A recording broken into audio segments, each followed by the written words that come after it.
You're watching Public Affairs. Berkowitz is my name, and politics is our game. And we will be doing lots of politics and public policy this evening because we have as our guest Locke Bowman.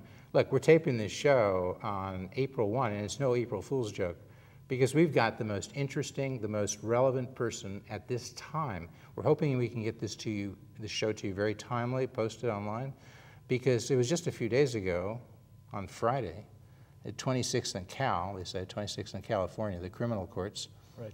Our guest, Locke Bowman, was making a really important argument there. There's no polite way to say it, but it appears that the argument is that a nephew of Mayor Daley punched a guy, he died, that happened 8 years ago, and basically you're saying there's a good shot that the investigation was botched or covered up what they knew what happened. The person was not, the person, R.J. Vineco, has not been arrested, and maybe he shouldn't be. People are presumed innocent until proven otherwise. But it appears you're saying that there is an inherent conflict of interest in the state's attorney's office. They have botched the investigation initially. They have botched the reinvestigation of the last year, and you need a special prosecutor. Right. Did I say anything that was wrong there, Locke Bowman? I don't think you said anything that I would disagree with. Okay. The concern is that a young man was killed on the streets of Chicago. There has never been an explanation of how that came about, and there's never been any meaningful criminal investigation of the incident, so that's a problem. Okay, so there's never, a young man was killed, there's never been an investigation, a full investigation of the incident. Never been a meaningful investigation. And look, what we have here is a case in which there are... And that young man who was killed was? His name was David Koshman. He had just turned 21. He was 21 years old. He was celebrating his 21st birthday out Rush Street. This incident happened at Dearborn and... Division. And Division. That's like Rush Street area. It's not right across the street from Butch McGuire's, right? That's right. You think he was at Butch's? I don't know that. You been to Butch McGuire's before? No, never. Tom Seraphin throws, it's an odd thing. We always say, we're very eclectic here. You know Tom Seraphin? I don't know. Tom Seraphin of Associates. Big media guy. Every Thanksgiving, to beat the Christmas rush, he throws a party, year-end party as they call, but he has it just before Thanksgiving at Butch McGuire's. Butch McGuire's. So for people who go there, know Butch McGuire's, when you say Division and Dearborn, it's like 40 feet from the door of Butch McGuire's. David Koshman is out. He's 5 feet, 5 inches tall. He weighs 140 pounds. He and 4 of his friends encounter R.J. Vineco, Richard J. Vineco, like Richard J. Daley, the nephew of Richard M. Daley, who's then the mayor of Chicago. And the R.J. stands for Richard J. He is named after his grandfather, Richard J. Daley. As some would say, the real Mayor Daley, Mayor Richard J. Daley, who was mayor of Chicago from 1955 to 1976. They had to carry him out of office feet forward, right? That's the guy. Unlike his son, who exceeded the 21 years by a few months, Right. 22 years, Richard M. Daley went out feet first. We should also say Richard M. Daley was the state's attorney, right? That's right. And so he has some association with this office.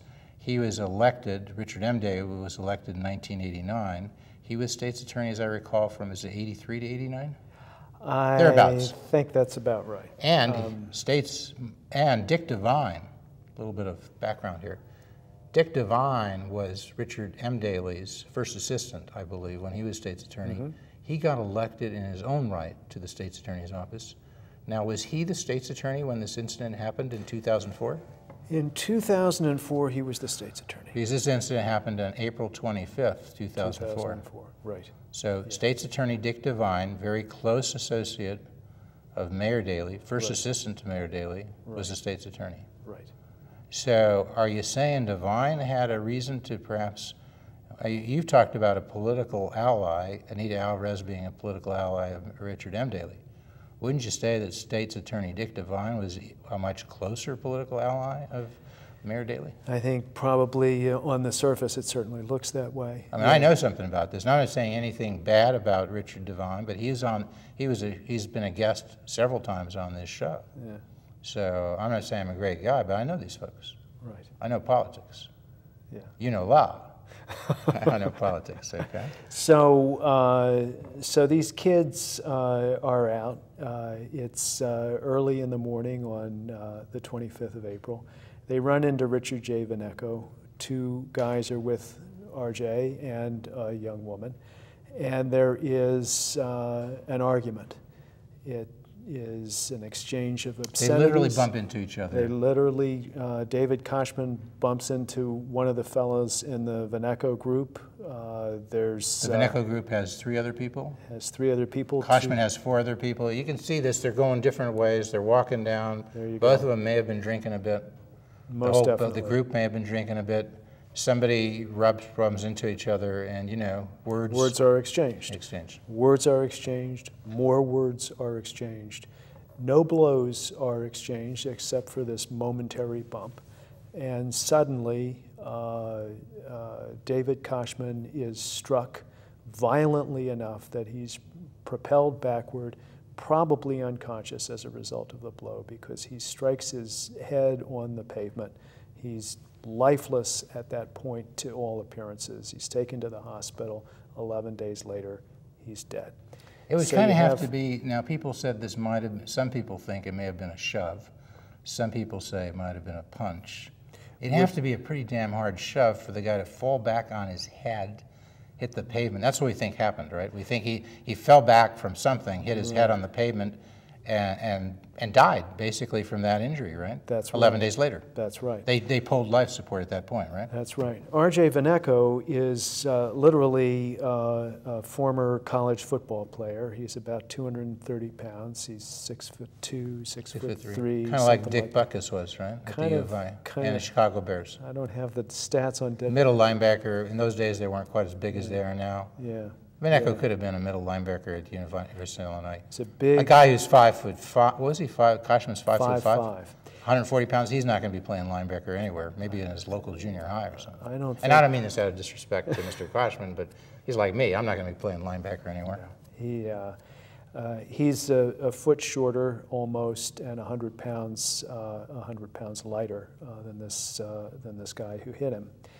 The thing that we found out recently is there has been, under Anita Alvarez, a new investigation of this incident. 6 of the individuals who were there on the scene have been interviewed under oath. And roughly when was that when you say a new investigation? New investigations happened within the past year. It was January and February of 2011, right? There you go. Okay, so a little over a year ago. Little over a year. Not so new now. I mean, that was like over a year ago. They concluded, right? Well, they haven't concluded, they said. Well, they say it's still ongoing, and we're to trust them that, that everything will be fine in the end. But each one of the 6 is asked what happened, and specifically is asked, was R.J. Vaneco the victim of a violent, aggressive attack that he had to repel, such that the blow that he struck to David Koshman was justifiable as self-defense? Self-defense, that's the key phrase, right? That's the key phrase. And to a person, each of these 6 witnesses under oath has said, no, this was a verbal confrontation. Words were exchanged, obscenities were exchanged, no blows were exchanged. Say that again. Each of the 6 what? Each of the 6 to a person has said. 6 witnesses. 6 witnesses. No blows exchanged. Words were exchanged, obscenities, but that was it. David Koshman, remember, is vastly smaller than R.J. Vaneco. One witness says the idea that David Koshman would attack R.J. Vaneco, beat up on R.J. Vaneco, physically intimidate this man is preposterous. Can self-defense ever justify homicide if there wasn't any physical contact coming from the other person? Can words alone justify self-defense? Conceivably. Is that within the realm of the law? Conceivably, it could happen. It could, okay. Yes. For example, if you were a gorilla and I was a chimpanzee, and you said to me, chimpanzee, I am going to crush you with the back of my hand, I might feel that I needed to take some physical action because I was intimidated by your words. But that's not this case. It's hard to imagine, you're saying, any conceivable facts under which R.J. Vaneco, if he threw the punch, if he did, would be able to justify that before a jury or anybody else as reasonable action taken as self-defense. Right. So, because you're saying that the standard here, just so we get ahead of the game, the state's attorney to bring a case, criminal case, is that she has to have, what, a 90% chance? The U.S. attorney, I think, says they don't bring cases unless there's a 90% chance they think they can prove it beyond a reasonable doubt. Assuming it's a criminal case, they can bring civil cases. Same thing with Anita Alvarez. Does she have to have a 90% likelihood that she can prove her case beyond a reasonable doubt before she'll file that kind of case in criminal court? Jeff, I don't know about percentages. But ballpark, what do you think? I think. Tell me. Okay, let me just ask you an open-ended question. I'm not going to pretend I'm crossing Locke Bowman. I'm smarter than that, Mom. Okay. All right. So, what is the standard for Anita Alvarez to file a criminal case? She has to be confident that she can sustain her burden to prove the defendant guilty beyond a reasonable doubt. And if she doesn't have reasonable confidence in that... Reasonable confidence is what you're saying. That's the standard. What I think. I've never you been a put a probability on that, but... I don't think you can. It's probably more than 50% though, right? I think she has to be more certain than not. Right. Okay. In any event. And is this such a case based on what you've said so far? Not so far. I mean... Okay, so you're not sure she should have indicted or should indict? We're down the road. We're down the road. Look. Well, I'm conscious of time. We're probably about 13 minutes into the show, so okay, you got 17 minutes left to make your case. So here's the thing. Here's the thing about this case. I've told you what the witnesses have said under oath. What I haven't told you yet is that the police reports that were done shortly after the incident in 2004. You mentioned a reinvestigation by the Chicago Police Department. It happened in 2011. Those police reports also say clearly and emphatically R.J. Vaneco was justified in using the force he used because he needed to repel an aggressive attack upon him by this little fella, David Koshman. The police report says. That's what the initial police report as well as the one from 2011? Exactly so. So what... Well, the police wouldn't fabricate something. What is... I mean, right? I mean, seriously, you look at police misconduct. I mean, how often do you find it? It's as rare as a pigeon in the park. You know, you don't... You see it somewhat. Huh? You see it somewhat. And the inescapable fact is any reasonable thinking person would look at the police reports and compare those police reports to the sworn statements of the witnesses and say, the cops wrote this up different from what happened. And the question is why? And that comes back to politics, and it comes back to serious questions about why we have a criminal justice system and what it's supposed to accomplish for us. When you say it comes back to politics, what proof do you have of that? Well, look, there is a note in the police file that says, and I can quote this from memory, it says V, which I think stands for Vaneco. It says V, Daly, sister, son. And that's, if you take V as Vaneco, Vaneco is the son of Richard M. Daley's sister, Mary Daly. Mm-hmm. And that is a note.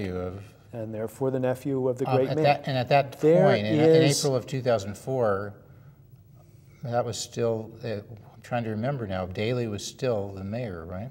Oh, most definitely. Because the election occurred, but I don't think the inauguration of Rahm Emanuel, or whatever you call it, that would have been in May of 2011. Am I getting that right? I think we're pushing about the year, but maybe I'm wrong. Anyway, okay. In any event, this happens in 2004. And, there is no legitimate investigative purpose for a note like that. Okay? There's no reason for that to be in the file. who is R.J. Vaneco's uncle doesn't have anything to do with this crime. Yeah, and I may have misspoke. The note was probably written in May of 2004, The note was written whenever it was written. There's never been an explanation for the note. I'm just saying, there is no explanation I was saying it was written for the in May note. of 2011, but we don't know that. Don't know when that. did you first see the note?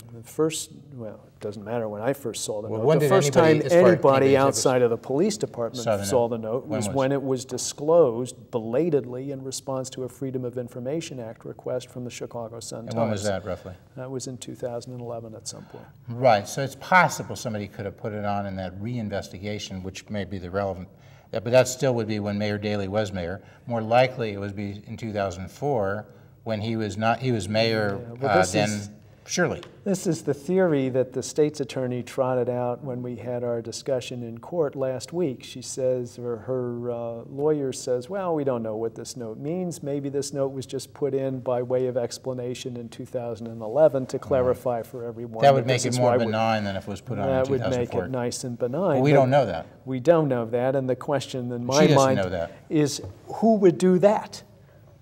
Write an ambiguous, strange note like that in 2011 in order to dirty up this file. How do you suppose in 2004, right after the incident, they'd find out that Vaneco was the mayor's nephew? How do you suppose they would? No, that's a heck of a question, isn't it? Yeah. How did they find that out? Who told them that? Under what circumstances were they told that? Somebody maybe placed a call? Somebody dropped a dime and said, you know this guy who you're chasing down, that's the mayor's nephew, you think? That could have happened. People have been known to drop a dime, as they call it. It's been known to happen. And so that's, we'd like to have the mayor on the show and clarify this whole thing. Have you talked to the mayor? I haven't talked to the mayor, no. He's not like a drinking buddy of yours, huh? Not mine. All right, we'd like to have Mayor Daley. If you think anything's going on here that's unfair, you're invited, standing invitation, public affairs. Come on up, discuss this as simply as Locke has.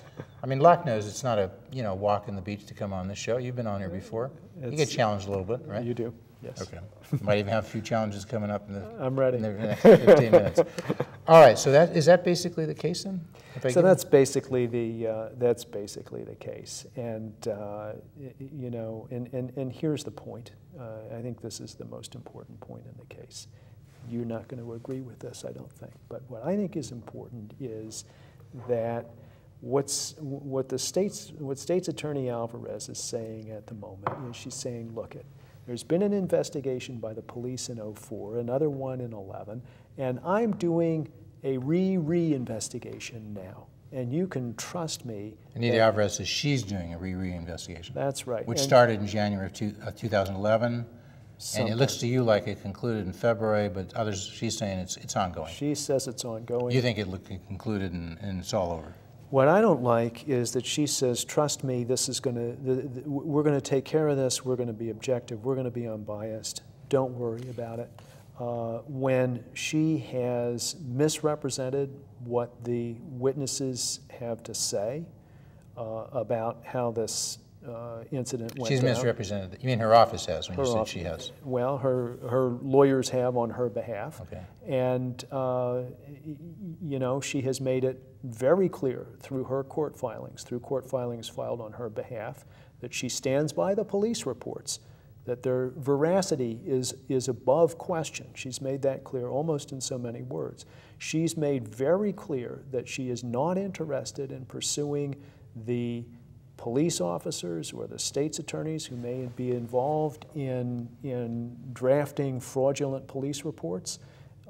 She has prejudged this, circled the wagons. She intends to bury it. And to my mind, the question is, can we allow that to happen? The reason, the Koshman family has a lot of reasons for their request for a special prosecutor to investigate all of this right now. But to my mind, the most important of those reasons is that when you have a set of circumstances like this, it's incredibly corrosive. It undermines public confidence in the system as a whole. It makes it seem like the cynics of the world have got the argument that there is no justice in Cook County, that justice is dispensed based on connection and wealth. That's your concern. And position. That's my concern. You're a professor in the law school at Northwestern University. All true. And you're the director of the MacArthur Center. Right. MacArthur Justice Center.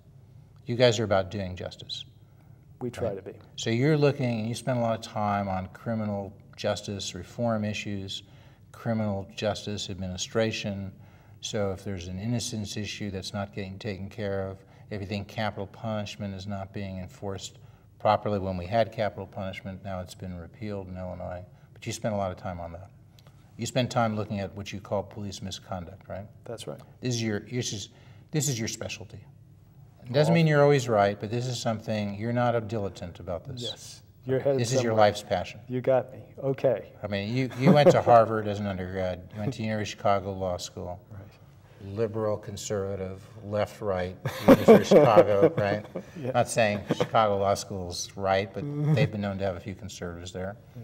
Harvard's been known to have a few liberals. Right.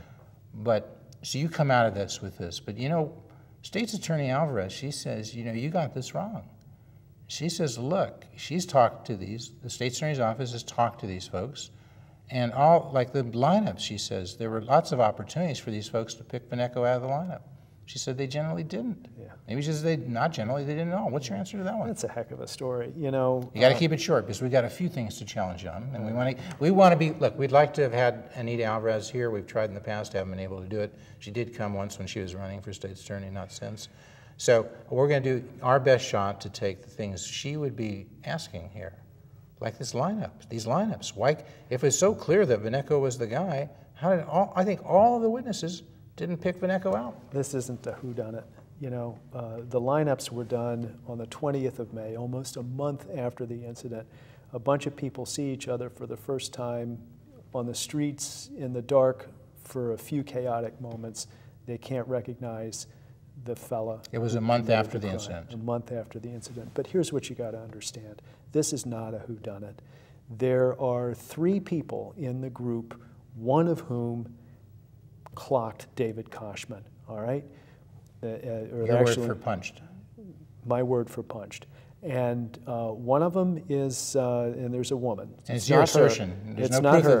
Nobody doubts that it is the large. There's no proof that this guy Beneco was there. There's no proof that he did any punching. It's your assertion. It's an allegation. No, wrong. There is proof that he was there. After it happened, he ran away. Everybody ran away in that group. Scott Allen, one of David Koshman's friends. They didn't go running over to see if this guy was hurt and they could help him? They didn't call the police? Not a bit. Is that a violation of the law right there? That is an indication that they had consciousness of their own guilt. That's what that is. You can make, it's not like taking the fifth. You're saying you can make a reasonable inference when somebody runs away. You sure can. Okay. And Scott Allen, one of David Koshman's friends, ran after and grabbed 2 of them, not RJ, Bridget and Kevin McCarthy, and they were brought back to the scene. With Kevin McCarthy, he's a Paul, right? He may be. Yeah. Nothing wrong being a Paul. But he's and a Paul. Initially, they say we didn't know the other 2 guys who were there. We don't know them. But initially, that's what they said. And a few days later, they admitted. Bridget McCarthy finally had some admitted. Misgivings. I have to tell you, officer, it was these 2 guys, one of whom is R.J. Beneco. R.J. Beneco was there, and that's the proof of it. Okay. And there's no denying. So you're saying that's pretty. Bridget wouldn't come back and tell this. It was kind of almost self-incriminating that she lied before. She's not going to do that unless you're saying it's true. There you go. And so what do you think Anita Alvarez would say about that? If she were here and you made this point, what do you say about Bridget? What do you think Anita Alvarez would say about that? Oh, I don't know. Give me your best shot. My best shot? She would say, look, I'm concerned about this case because it's a incident on the street. These are not the best witnesses in the city of Chicago. Some of these kids are definitely drunk. The stories are somewhat inconsistent on tiny particulars. Some people don't see everything that other people say. There's going to be doubts and concerns raised if I take this to trial. Bridget McCarthy could get this wrong about who's there. There's no doubt. So she has to say, okay, Beneco's there. You're saying Anita Alvarez has to concede that, right? She has to concede that. Maybe he didn't throw a punch. Maybe it was justified. Well, the punch was thrown by the largest man in the Veneco group, according to the witnesses.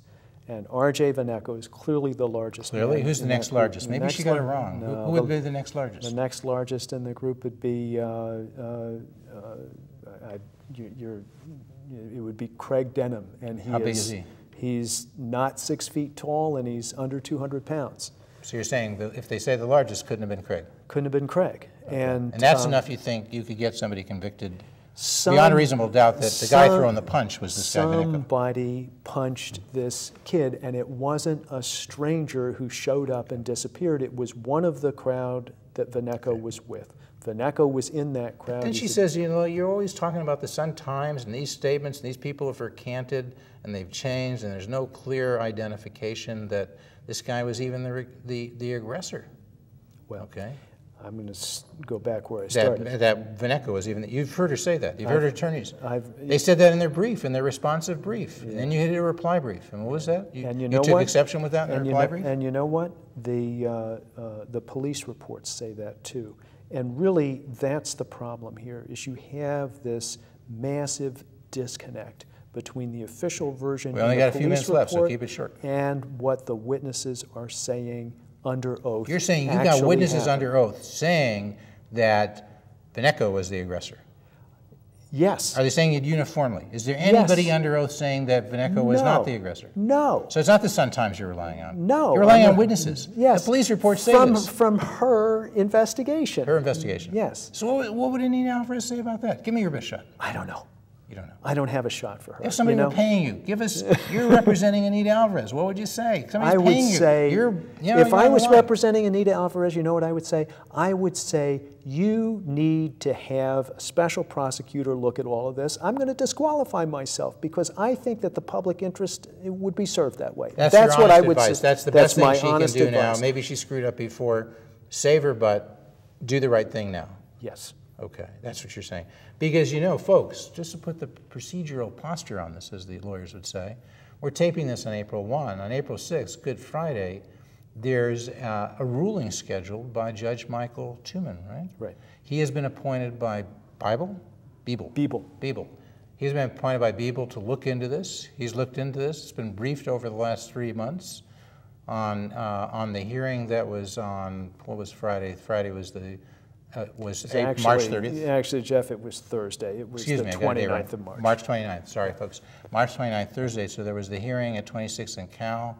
He heard oral argument for about an hour and 15 minutes. You had extended oral argument, 45 minutes. The state's attorney went at it for about 20 minutes. They thought it was a simpler case. They didn't need 45 minutes. You came back and took 10 minutes.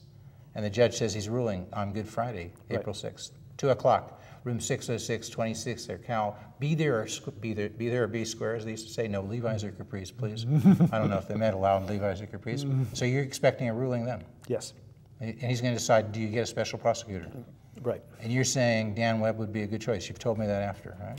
Well, I think... You'd like to see Dan Webb there, Tom Sullivan. That's your idea of a good special prosecutor? Yeah. Not to put pressure on Dan Webb as to whether he'll take it or, You know, I think... Not to put pressure on Judge Tuman. Think that the special prosecutor needs to be somebody who is above the political fray. You're not saying that Veneco should be indicted yet? No. You're not saying that yet? No. But there should be a honest, independent investigation as to whether he should be indicted. Exactly. And if that's the honest conclusion, do it, have a trial, decide what happened. Justice delayed is perhaps not justice, but it's Easterbrook, Judge Easterbrook, 7th Circuit Court of Appeals. Wisdom come lately is better than wisdom not come at all. That's right. Is that your saying? I'll go with that. Do you think Judge Tuman's going to go with that? I don't know.